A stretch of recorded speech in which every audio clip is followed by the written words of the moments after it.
నమస్కారం.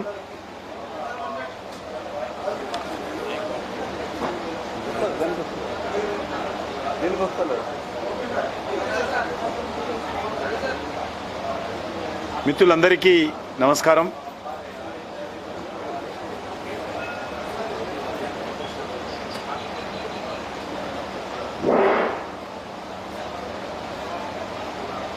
దేశంలో నరేంద్ర మోడీ గారి నేతృత్వంలో భారతీయ జనతా పార్టీ ఎన్డీఏ మూడోసారి ప్రభుత్వాన్ని ఏర్పాటు చేసుకోవడము చాలా సంతోషకరమైనటువంటి విషయం.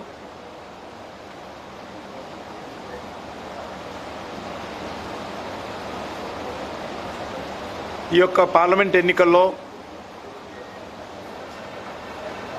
భారతీయ జనతా పార్టీ తెలంగాణ రాష్ట్రంలో మంచి ఫలితాలు సాధించడము ఈరోజు తెలంగాణ రాష్ట్రంలోనే కాకుండా దేశవ్యాప్తంగా అందరూ సంతోషాన్ని సంతృప్తిని వ్యక్తం చేస్తూ ఉన్నారు. ఈ యొక్క ఎన్నికల్లో నరేంద్ర మోడీ గారి నాయకత్వాన్ని,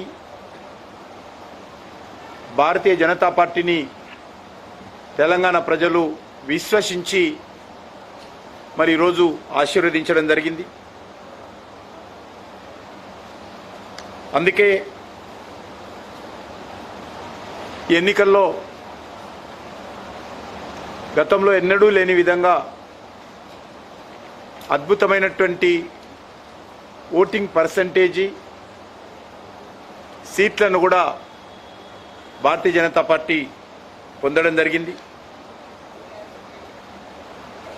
బీజేపీ చరిత్రలో తెలంగాణ, ఆంధ్రప్రదేశ్ సంయుక్తంగా ఉన్నప్పుడు కానీ ఇప్పుడు కానీ ఏ రోజు కూడా ఏ ఎన్నికల్లో కూడా ఇంత పెద్ద ఎత్తున స్వతంత్రంగా పోటీ చేసి మేము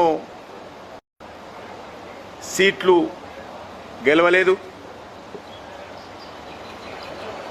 మొన్నటి శాసనసభ ఎన్నికల్లో తెలంగాణలో 8 అసెంబ్లీ స్థానాలు గెలిస్తే ఈ ఎన్నికల్లో 8 పార్లమెంట్ స్థానాలు గెలవడము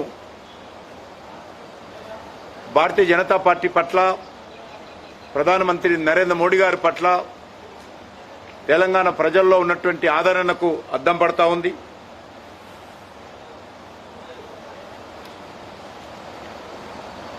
ఈ ఎన్నికల్లో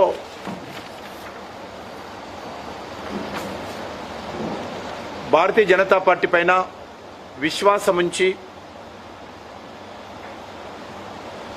బీజేపీని అత్యధికమైనటువంటి స్థానాలలో గెలిపించడం జరిగింది. గత 6 నెలల క్రితము జరిగినటువంటి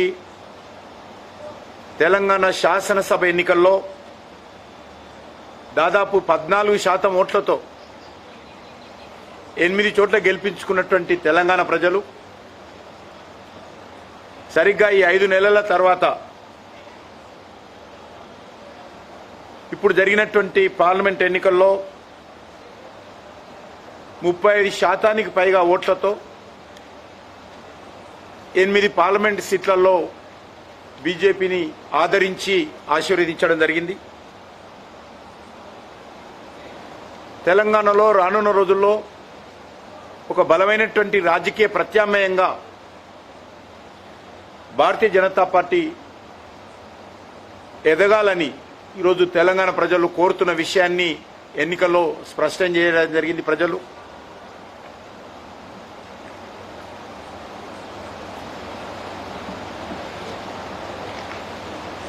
కాంగ్రెస్తో పోల్చి చూస్తే కాంగ్రెస్ ఓటింగ్ పర్సెంటేజీ 1% పెరిగింది. గత శాసనసభ ఎన్నికల్లో 30% ఉన్నటువంటి కాంగ్రెస్ పార్టీ ఓటింగ్ పర్సెంటేజీ ఎన్నికల్లో 40% చేయడం జరిగింది. అదే స్థాయిలో బీజేపీ 14% ఉన్నటువంటి ఓటింగ్ పర్సెంటేజీ ఈరోజు 35% పెరగడం జరిగింది. ఎవరు అడగకముందే ముఖ్యమంత్రి గారు తెలంగాణకి ఏం ఒరగబెట్టకుండా ఆయన పాలనకు రెఫరెండం అని ఆయననే ప్రకటించుకున్నాడు. మరి కేవలం రిఫరెండం అని ప్రకటించుకొని 1% మాత్రమే ఓటింగ్ పర్సెంటేజ్ ఆయన పెంచుకున్నాడు.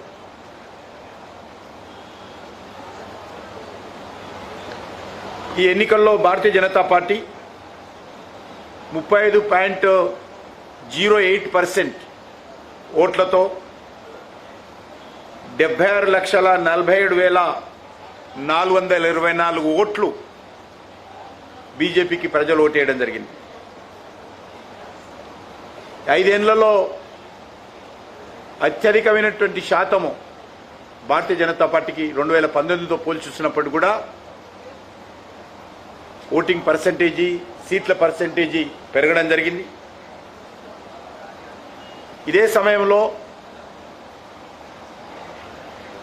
10 సంవత్సరాల పాటు తెలంగాణ సెంటిమెంటుతో అధికారంలోకి వచ్చి పరిపాలించినటువంటి భారత రాష్ట్ర సమితి ఈరోజు తెలంగాణలో ఉనికిని కోల్పోయే పరిస్థితి వచ్చింది. 17 సీట్లలో 15 సీట్లలో బీఆర్ఎస్ 2వ స్థానంలో వచ్చింది, 3వ స్థానంలో వచ్చింది. 8 సీట్లలో పైగా డిపాజిట్ కోల్పోయింది. మరి గత శాసనసభ ఎన్నికల్లో ఎక్కడైతే కాంగ్రెస్ పార్టీ గెలిచినటువంటి అసెంబ్లీ స్థానాలలో కూడా మరి ఓటింగ్ పర్సెంటేజీ కాంగ్రెస్కు తగ్గింది. కాంగ్రెస్కి వేసినటువంటి ఓట్లు గత శాసనసభ ఎన్నికల్లో మరి ఈ ఎన్నికల్లో అనేక స్థానాల్లో భారతీయ జనతా పార్టీకి అసెంబ్లీలలో తీసినట్లయితే బీజేపీకి బలం పెరిగింది. కాంగ్రెస్ను మరొక దిక్కు బీఆర్ఎస్ను కాదని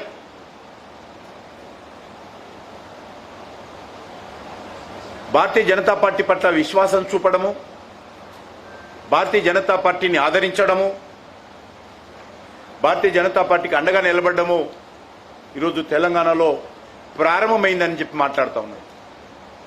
ఎన్నికలు భారతీయ జనతా పార్టీ బలపడడానికి తెలంగాణలో ఒక ఆరంభం మాత్రమే. ఈరోజు తెలంగాణలో భవిష్యత్తు భారతీయ జనతా పార్టీదే అనేటువంటి విశ్వాసం ఈరోజు అన్ని వర్గాల ప్రజల్లో, విద్యావంతులు, మేధావులు, కవులు, కళాకారులు కూడా వ్యక్తం చేస్తూ ఉన్నారు. వారి అంచనాలకు అనుగుణంగానే గత 10 సంవత్సరాలలో నరేంద్ర మోడీ గారి నేతృత్వంలో సుమారు 10 లక్షల కోట్ల రూపాయల అనేక రకాల అభివృద్ధి కార్యక్రమాలు కానీ, సంక్షేమ కార్యక్రమాలు కానీ తెలంగాణ రాష్ట్రంలో కేంద్ర ప్రభుత్వం ఖర్చు చేయడం జరిగింది. ఆ రకంగా తెలంగాణలో మరి నరేంద్ర మోడీ గారి ప్రభుత్వము చేపట్టినటువంటి అనేక రకాల అభివృద్ధి కార్యక్రమాలు కానీ ఈరోజు దానికి సంబంధించినటువంటి ఫలితం స్పష్టంగా కనిపిస్తూ ఉంది. మేము 8 సీట్లలో గెలిచాము, మరొక 6-7 సీట్లలో సెకండ్ ప్లేస్లో వచ్చాము. ముఖ్యంగా ముఖ్యమంత్రి గారి జిల్లా, ముఖ్యమంత్రి గారి అసెంబ్లీ కొడంగల్ ఉన్నటువంటి పార్లమెంట్ కాన్స్టిట్యున్సీని కూడా ఈరోజు భారతీయ జనతా పార్టీ గెలుచుకోవడం జరిగింది. ముఖ్యమంత్రి గారు ఆ జిల్లాలో అనేక రకాల బెదిరింపులు, మా అభ్యర్థి డీకే అరుణ గారి పైన వ్యక్తిగతమైనటువంటి మరి అన్పార్లమెంటరీ లాంగ్వేజ్తో ఆమెను విమర్శించడము, అనేక రకాల కోట్లాది రూపాయలు ఖర్చు పెట్టడము, అధికార దుర్వినియోగానికి పాల్పడము, భారతీయ జనతా పార్టీ కార్యకర్తలను బెదిరించడము, ఇవన్నీ చేసినప్పటికీ కూడా మరి ఆయన సొంత జిల్లా, ఆయన సొంత అసెంబ్లీ ఉన్నటువంటి పార్లమెంట్ కాన్స్టిట్యున్సీలో కాంగ్రెస్ పార్టీని ఓడించి ప్రజలు భారతీయ జనతా పార్టీకి పట్టం కట్టడం జరిగింది. అదేవిధంగా ముఖ్యమంత్రి గారి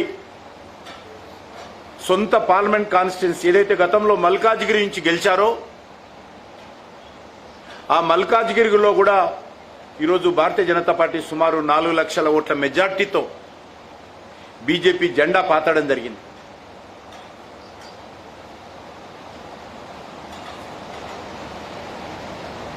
అక్కడ కూడా ముఖ్యమంత్రి గారు సొంత పార్లమెంట్ కాన్స్టిట్యున్సీ, సొంత జిల్లా కావచ్చు, కానీ సొంత గతంలో ఆయన ప్రాతినిధ్యం వహించినటువంటి గత పార్లమెంట్ ఎన్నికల్లో ప్రాతినిధ్యం వహించినటువంటి మల్కాజ్గిరిలో కూడా ఈరోజు బీజేపీ గెలవడం జరిగింది.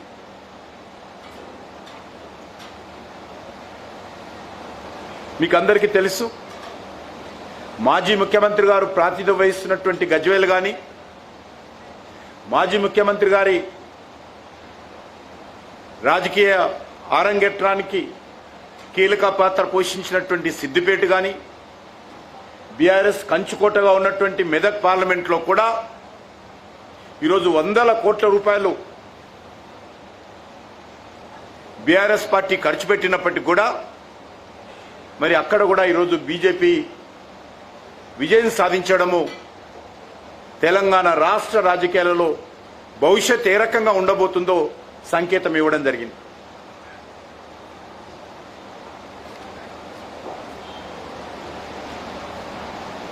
మీకు అందరికీ తెలుసు, గత శాసనసభ ఎన్నికల్లో కూడా కామారెడ్డిలో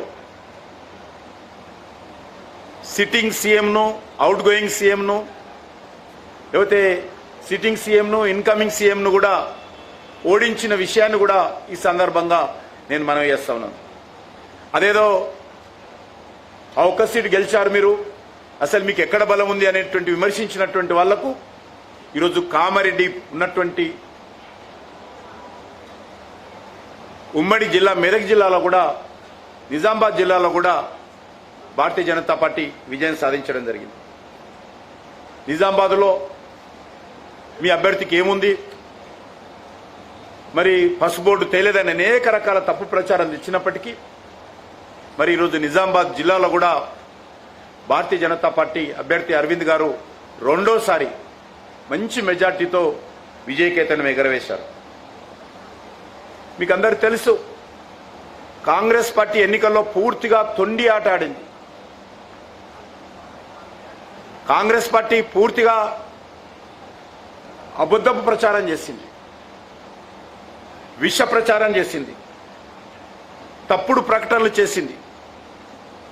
బీజేపీ గెలిస్తే రాజ్యాంగాన్ని మారుస్తారని, బీజేపీ గెలిస్తే బడుగు బలైన వర్గాల రిజర్వేషన్స్ తీసేస్తారని మరి అనేక రకాలుగా ప్రచారం చేయడమే కాకుండా దేశ హోంమంత్రి అయినటువంటి శ్రీ అమిత్ షా గారి ఉపన్యాసాన్ని కూడా మార్పింగ్ చేసి కాంగ్రెస్ పార్టీ అఫీషియల్ అకౌంట్లో పోస్ట్ చేశారంటే ఈ యొక్క ఎన్నికల్లో కాంగ్రెస్ పార్టీ ఎంత దిగజారుడు ప్రచారం చేసిందో అర్థం చేసుకోవచ్చని మనం చేస్తా ఉన్నాం.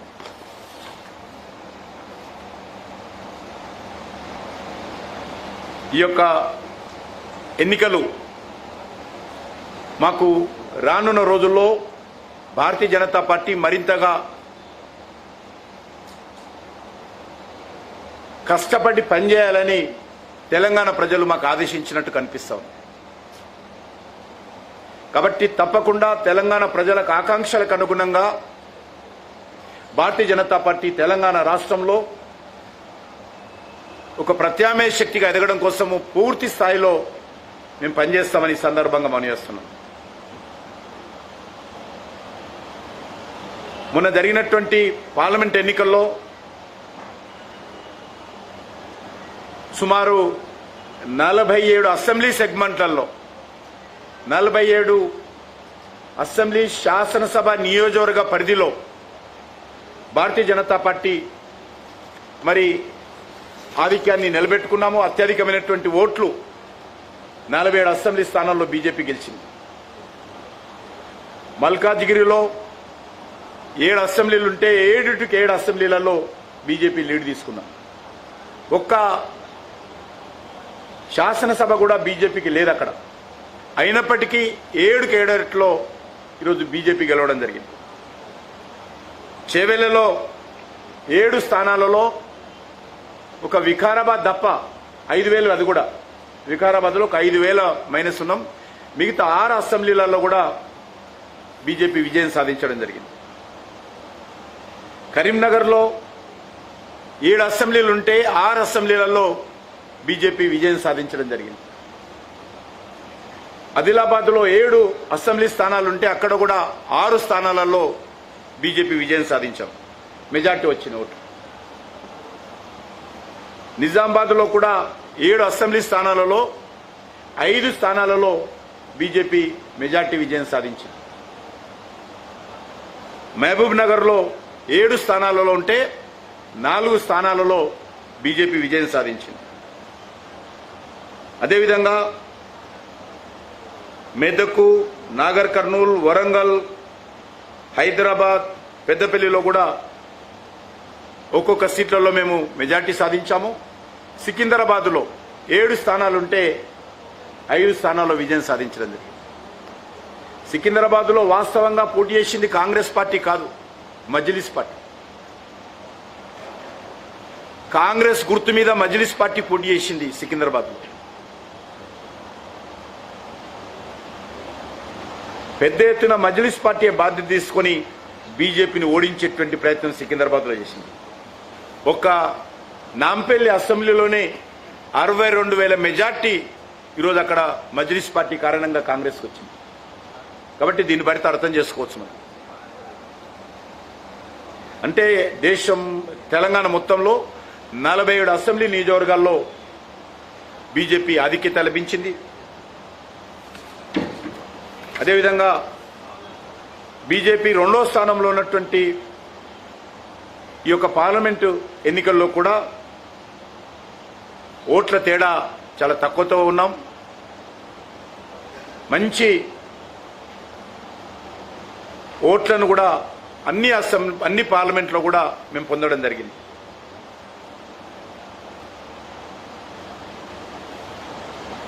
ఏమైనా లోపాలుంటే వాటిని సరిదిద్దుకొని ప్రజల మాపై ఉంచినటువంటి విశ్వాసాన్ని కాపాడుకుంటూ రానున్న రోజుల్లో తెలంగాణలో భారతీయ జనతా పార్టీ ఒక అధికారంలోకి వచ్చేటువంటి ఒక శక్తిశాలి పార్టీగా మరి సమిష్టిగా అందరం కలిసికట్టుగా కృషి చేయాలని చెప్పి నిర్ణయం తీసుకుంటున్నాం. అదేవిధంగా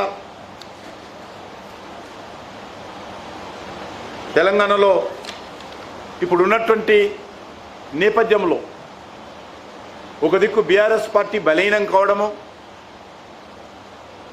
బీఆర్ఎస్ పార్టీ పట్ల ప్రజలకు విశ్వాసం లేకపోవడము, మరొక దిక్కు ఈ 6 నెలలలో కాంగ్రెస్ పార్టీ మీద విపరీతమైనటువంటి వ్యతిరేకత రావడము, ఈ పరిస్థితుల్లో తెలంగాణ ప్రజలకు ఒక రాజకీయ శూన్యత కనిపిస్తున్నటువంటి నేపథ్యంలో ఆ ప్రజలే ఈరోజు భారతీయ జనతా పార్టీని ప్రత్యామ్నాయంగా ఉండాలని నిర్ణయించి ఆదరించారని మేము భావిస్తా ఉన్నాం.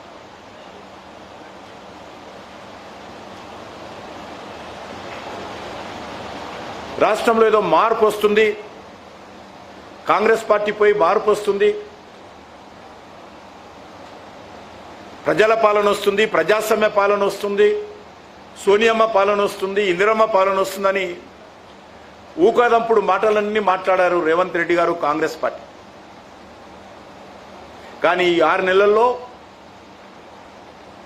అది ప్రజాస్వామ్య పాలన కాదు, ప్రజల పాలన కాదు, ప్రజా వ్యతిరేక పాలన, మోసపూరిత పాలన అనేటువంటి విధంగా ఇంత తక్కువ సమయంలో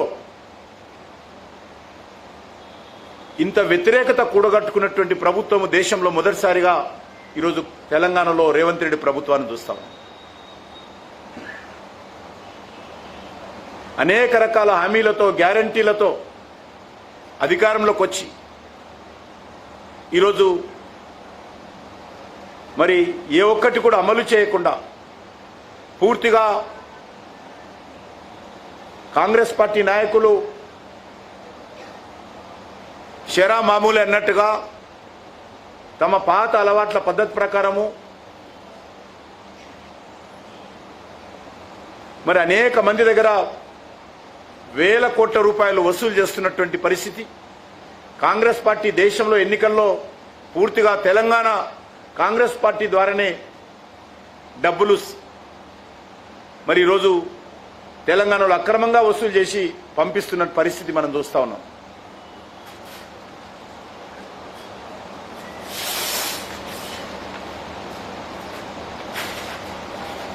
కాబట్టి ఈరోజు కాంగ్రెస్ పార్టీ ప్రభుత్వం పైన వాళ్ళు ప్రజలకు ఇచ్చినటువంటి హామీలు అమలు చేయకుండా 100 రోజుల్లో పేరు చెప్పి అధికారంలోకి వచ్చి ఈరోజు అది ఒక ఆర్టీసీ ఉచిత బస్సు తప్ప ఏది కూడా ఈరోజు తెలంగాణలో అమలు జరగడం లేదు. అందుకే ఈరోజు తెలంగాణ ప్రజలు పూర్తిగా అసంతృప్తితో ఉన్నారు. ఈ ప్రభుత్వానికి ఒక దశ లేదు. ఈ ప్రభుత్వం ఏ రకంగా ఇచ్చినటువంటి హామీలు అమలు చేస్తారు, ఏ రకంగా వనరులు సమకూర్చుకుంటారనేటువంటి మరి పరిస్థితి కూడా ఈరోజు లేనటువంటి విషయాన్ని ఈ సందర్భంగా మనం చేస్తా ఉన్నాం. అందుకే భారతీయ జనతా పార్టీ తెలంగాణ ప్రజల గుండె చప్పుడై రానున్న రోజుల్లో పూర్తిగా ప్రజల పక్షాన నిలబడి మరి కాంగ్రెస్ పార్టీ అవినీతిని, కాంగ్రెస్ పార్టీ మోసాలను, విస్మరిస్తున్నటువంటి హామీలను గురించి నిలదీయాలని చెప్పి మేము రానున్న రోజుల్లో కార్యాచరణ ప్రణాళిక రూపొందించుకుంటున్నాం. అదేవిధంగా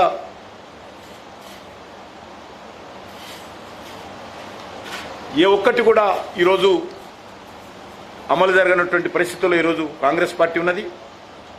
మరొక దిక్కు ఆంధ్ర రాష్ట్రంలో కూడా నేషనల్ డెమోక్రటిక్ అలయన్స్ నేతృత్వంలో తెలుగుదేశం పార్టీ, జనసేన, బీజేపీ కలిసి ఈరోజు అక్కడ బ్రహ్మాండమైనటువంటి విజయాన్ని సాధించడం పట్ల కూడా నేను పూర్తిగా హర్షం వ్యక్తం చేస్తా ఉన్నాను. మరి ఆ 3 పార్టీలు ఏవైతే ఎన్డీఏ తరఫున పోటీ చేశారో వాళ్ళని పూర్తిగా అభినందనలు తెలియజేస్తా ఉన్నాను ఈ సందర్భంగా మనం చేస్తున్నాం. అందుకు సహకరించినటువంటి ఆంధ్రప్రదేశ్ ప్రజానీకాన్ని కూడా హృదయపూర్వకమైనటువంటి కృతజ్ఞతలు కూడా తెలియజేస్తా ఉన్నాను. దేశవ్యాప్తంగా కూడా నరేంద్ర మోడీ గారి నేతృత్వంలో 3వసారి అధికారంలో రావడము, ఒక హ్యాట్రిక్ ప్రైమ్ మినిస్టర్గా ఈరోజు బాధ్యతలు చేపట్టబోతున్నటువంటి పరిస్థితి ఈరోజు మనకు చాలా స్పష్టంగా ఉంది. నిన్ననే జరిగినటువంటి ఎన్డీఏ భాగస్వామ్య పార్టీల సమావేశంలో ఎన్డీఏకు నాయకుడిగా నరేంద్ర మోడీ గారిని మరి తిరిగి 3వసారి ఎన్నుకున్న విషయాన్ని ఈ సందర్భంగా మనం చేస్తా ఉన్నాం. సొంతంగా 240 సీట్లలో గెలవడము, మొత్తం భాగస్వామ్య పార్టీలతో 293 స్థానాలతో ప్రభుత్వం ఏర్పాటు చేయడము, ఇంకా అనేక మంది ఇతరులు కూడా స్వతంత్ర అభ్యర్థులు కానీ ఇతరులు కూడా ఈరోజు మద్దతు ఇవ్వడానికి సిద్ధంగా ఉన్నారు.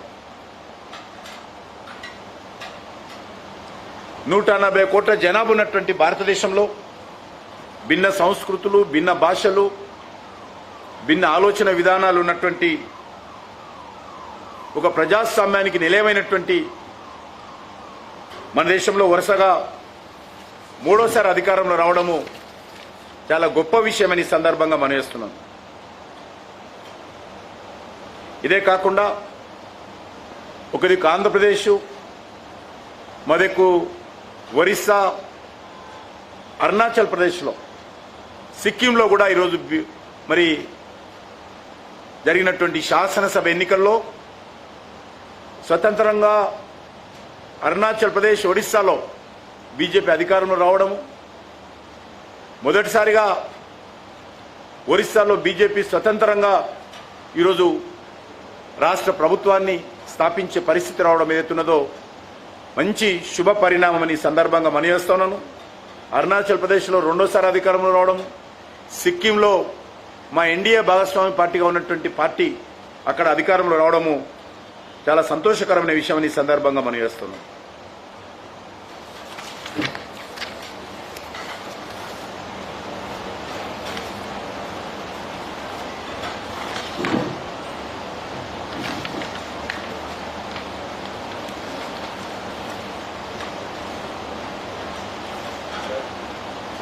బాబు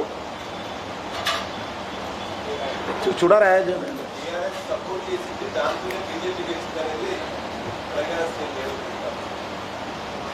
ఇది పూర్తిగా ఆధారరహితమైనటువంటి ముఖ్యమంత్రి గారు సొంత పార్టీలో కావచ్చు, ముఖ్యమంత్రి గారు తప్పించుకునేటువంటి ప్రయత్నం. ఏదైతే శాసనసభ ఎన్నికల్లో గెలిచినటువంటి ఆ పార్టీ ఈరోజు ఒక్కసారి గత శాసనసభ ఎన్నికల్లో కాంగ్రెస్ పార్టీకి ఎన్నోట్లు వచ్చాయి, ఇప్పుడు ఎన్నోట్లు వచ్చాయి తీమను. కాంగ్రెస్ పార్టీ ఓట్లు ఎందుకు తగ్గినాయి? మరి కాంగ్రెస్ పార్టీకి సంబంధించినటువంటి ఓట్లు కూడా అనేక కాన్స్టిట్యున్సీలలో తగ్గినాయి కదా, మరి ఎందుకు తగ్గాయో చెప్పాలి ఆయన. కాబట్టి ఎన్నికల్లో కాంగ్రెస్ పార్టీ మీద వ్యతిరేకత కూడా గత ఎన్నికల్లో వచ్చినటువంటి ఓటర్స్ ఏదైతే 6 గ్యారంటీల కార్డు ఇచ్చి, చూడయ్యా చెప్తారా, అది 6 గ్యారంటీలు ఇచ్చి ఈరోజు ప్రజలను ఆ రోజు మభ్యపెట్టారు. ఈరోజు అన్ని వర్గాల రైతులకు కావచ్చు, మహిళలకు కావచ్చు, యువకులకు కావచ్చు, అందరికీ రేవంత్ రెడ్డి ప్రభుత్వం యొక్క దారుణమైనటువంటి పరిపాలన అర్థమవుతా ఉంది. కాబట్టి కాంగ్రెస్ను సమర్థించినటువంటి వాళ్ళు కూడా ఓటేస్తున్నారు. అంటే కాంగ్రెస్ పార్టీ కూడా మమ్మల్ని సమర్థిస్తుందని అడుగుతా ఉంది.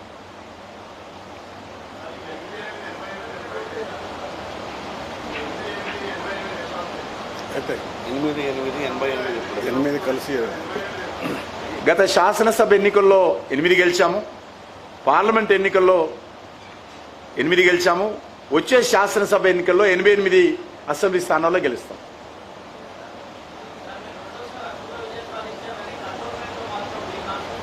నా కాన్స్టిట్యున్సీ కాదు అది, కాదు అది మల్కాజిగిరికి వస్తుంది. మా సీటు కాదు కదా అది, మేము ఓడిపోలేదు. బీజేపీ సీటు కాదు అది, బీఆర్ఎస్ సీటు, కాంగ్రెస్ గెలిచింది. బీజేపీ సీటు కాదు అది, సిట్టింగ్ సీటు కాదు అది.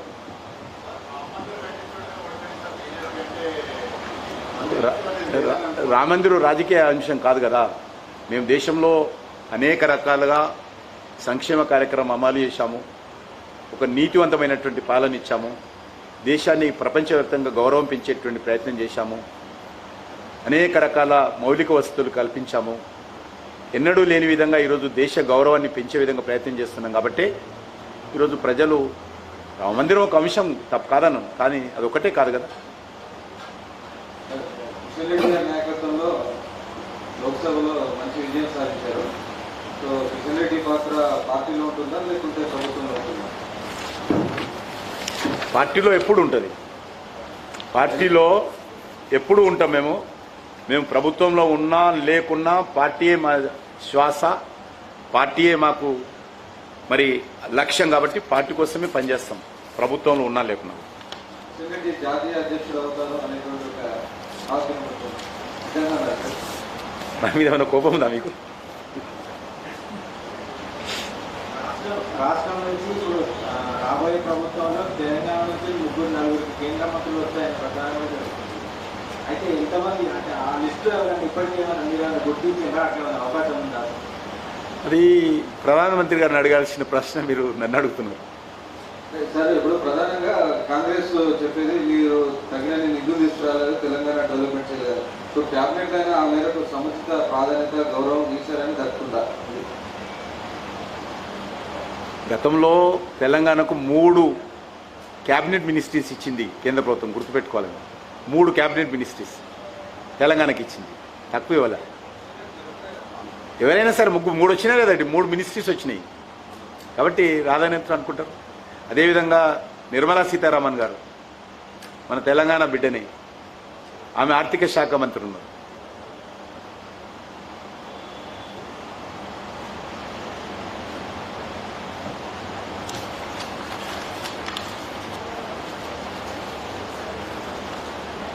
మీకు కూడా వ్యక్తిగతంగా ఎన్నికల్లో మేము విజయం సాధించడంలో విలేకరులుగా, అదేవిధంగా మాకు ఒక టీవీ లేనప్పటికీ కూడా, ఒక ఛానల్, ఒక పత్రిక లేనప్పటికీ కూడా మీరందరూ ఎంతో సహాయ సహకారాలు అందించి ప్రోత్సహించి వెన్ను తట్టి తెలంగాణలో భారతీయ జనతా పార్టీని ముందుకు నడిపించడంలో కూడా మీరు కూడా సహాయ సహకారాలు అందించారు. అధికారపూర్వకంగా మీ అందరికీ పేరు పేరున నేను కృతజ్ఞత తెలియజేసుకుంటున్నాను.